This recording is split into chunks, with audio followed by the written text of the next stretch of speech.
வணக்கம். இப்போ நம்ம ஊமையால் விளக்கப்படும் பொருத்தமான பொருள் பார்க்க போயிடும். இதற்கு முன்னாடி 48 வரைக்கும் நம்ம வீடியோ போட்டிருக்கோம், ஷார்ட்ஸாக போட்டிருக்கோம், பாருங்க. இந்த பதிவில் 49லேருந்து 58 வரைக்கும் பார்க்கலாம். குருடன் கண் பெற்றது போல, குருடனுக்கு கண்ணு கிடைச்சுன்னா அவன் பெருமகிழ்ச்சி அடைவான். பெருமகிழ்ச்சி. புளியம்பழமும் ஓடும் போல. நீங்க புளியம்பழம் பார்த்தீங்கன்னா அந்த ஓட்டுக்குள்ளதான் பழம் இருக்கும், ஆனா அந்த பழம் அந்த புளியம்பழத்துல ஒட்டாம இருக்கும், தனியா இருக்கும். அப்ப ஒட்டாமை. மாரி காலத்து மழை போல, மழை பெய்ய வேண்டிய காலத்துல கரெக்டா மழை பெஞ்சாது என்னது, தக்க சமயத்தில் செய்த உதவி, தக்க உதவி. உமி குற்றி கை வருத்துதல் போல, அரிசியை குத்துனா நெல்லு தனியா பிரியும், உமி தனியா பிரியும், பயன் இருக்கு. உமியை குத்தி கை வலிச்சா ஒரு பிரயோஜனம் இல்லை, என்னது, பயனற்ற செயல். கண்ணை காக்கும் இமை போல, கண்ணை இமை எப்படி பாதுகாக்குது, பாதுகாப்பு.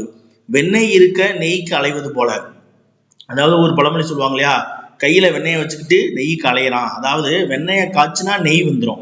அப்ப அறிவற்ற தன்மை, அது கூட தெரியல அப்படிங்கிறது அறிவற்ற தன்மை. வளர்த்த கடா மார்பில் பாய்வது போல, அதாவது என்ன சொல்லுவாங்கன்னா, நம்ம வளர்த்த ஒரு ஆளு திருப்பி நம்மையே எதிர்க்கும் பொழுது என்ன சொல்லுவாங்க, வளர்த்த கடா மார்பில் பாய்தல் அப்படின்னுவாங்க. அப்ப என்னது, நன்றி இன்மை. ஆப்ஷன் சி, நன்றி இன்மை. சேற்றில் மலர்ந்த செந்தாமரை போல, செந்தாமரை மலர் நம்ம தாமரை தடாகம், அதாவது தாமரை குளத்துல உழையும்.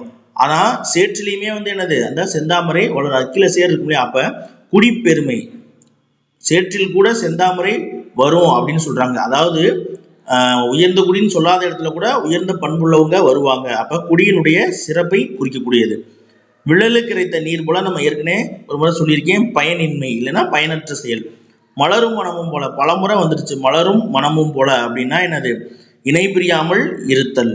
நன்றி.